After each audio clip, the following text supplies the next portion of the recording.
সুপ্রিয় দর্শক, মোরা আপনাকে দ্বারে লইয়া আইছি একটি বিখ্যাত বারা আম গাছ।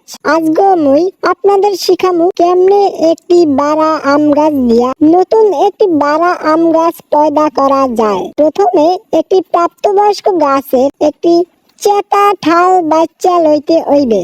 এরপর সেই ঠালের গোড়াটা একটু ঠাস করিয়া চামড়া তুলিয়া লইতে হইবে। এরপর সেই চামড়া উড়ান্য জায়গায় ভালো করিয়া অ্যালোভেরা মলম ঘষে ঘষে লাগাইতে হইবে, যাতে একটু জায়গাও যেন ফাঁক ফুডা না থাকে। এরপর দামরা গরুর গু ঠোঙ্গায় ভরিয়া গিট দিয়া ঠোঙ্গার পেটটা চিরিয়া সেই গাছের সেরা জায়গায় ঢুকাইয়া গাছের লগে গিট দিতে হইবে। সেইয়ার 1 মাস পর মোরা আবার সেই গাছের দ্বারে যাইয়া দেখমু সেই দামরা গরুর গুছিতে হিয়ার বাইরেছে। হিয়ার পর হিয়ারের তলটা কাটে একটা মনের মতন জায়গায় লাগাইতে হইবে। হিয়ার কিছুদিন পর দেখতে পামু সেই গাছের বারা বারা আম হইছে।